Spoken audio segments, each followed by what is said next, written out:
When it comes to modern relationships, there's no shortage of advice telling us to know your worth, be the prize, or act like a queen. On the surface, these messages feel empowering, and they actually emerged for good reasons. For generations, women were taught to mold themselves around men's needs, to be pleasing, accommodating, and silent in their dissatisfaction. So when modern women were told they were equal, strong, and capable, when they were told, "Queen, you're the prize," it was a healing reminder that our needs and voices matter. But sisters, it didn't stop there. The queen-prized mindset morphed into something that ended up not being wholly compatible in a mutual partnership relationship. Dears, that happy realization for us, that our needs mattered too, gradually transformed into, our needs matter most. Then onto your partner, or spouse's needs, not really mattering at all. Social media influencers and pop culture amplified this message to a place way past the extreme. The pendulum swung from women feeling like doormats to some women becoming selfish divas, and in the midst of all this enlightened freedom, many of us lost sight of what really makes relationships work. Think about today's relationship language. If he wanted to, he would. Make him prove himself. Don't settle for less than a king who treats you like a queen. Dears, can't you see that this mindset frames relationships as expected and demanded performances, rather than loving, giving partnerships? Whilst all the while burying these simple truths, and they are, it gets lonely on that throne. Real connection happens when we step down. When we're meeting our partners eye to eye. When we recognize that they too have needs, insecurities, and dreams. When we're willing to be not just admired by our partners and spouses, but when we find ourselves intimately known and still loved by them in all our messy, imperfect, simply human ways. Now let me be crystal clear, because I don't want you to misunderstand me.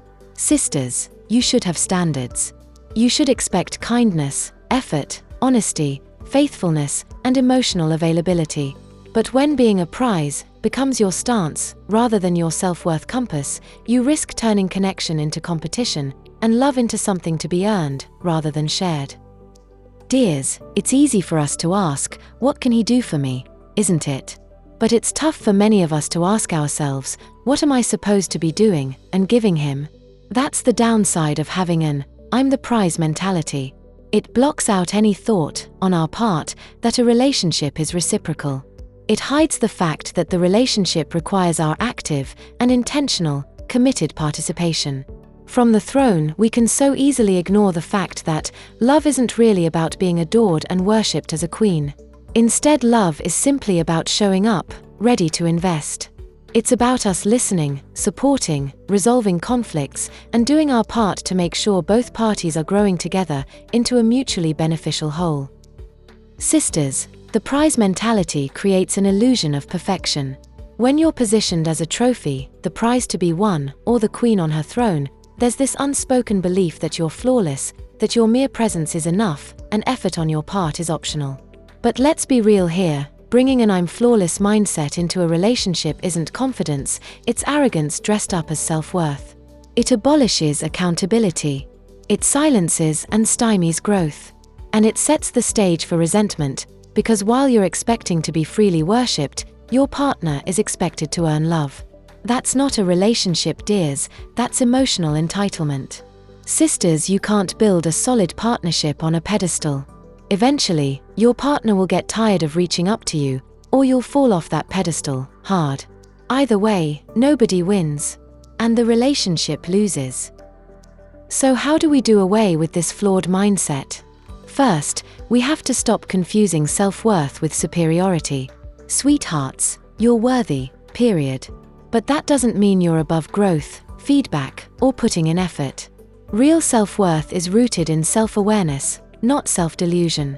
Second, start showing up in your relationships as a whole person, not a brand. Drop the performance. Your partner needs to see the real you, pimples and all.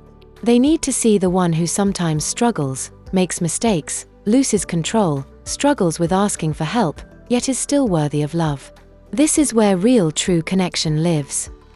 Third, reframe what strength looks like. Strength isn't being untouchable. It's being honest, being accountable, and being willing to evolve. Stop striving to be flawless and start striving to be emotionally available, compassionate, and communicative. Those are the traits that build lasting love in a lifelong relationship. And finally, choose partnership over pedestal. You don't need to be a prize to be cherished. You need to be present, engaged, and open.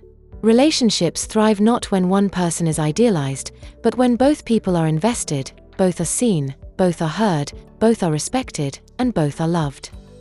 So let's lay down the crown that was built on ego and illusion and pick up the mirror of self-awareness instead. You don't have to be perfect to be powerful. You don't have to be a prize to be precious. Let yourself be seen, not just admired. Let yourself be loved, not just chased. Real love isn't about performing, it's about participating. And you, my dear sisters, are more than worthy of that. Keep your hearts open, your communication clear, and walk in love. Until next time.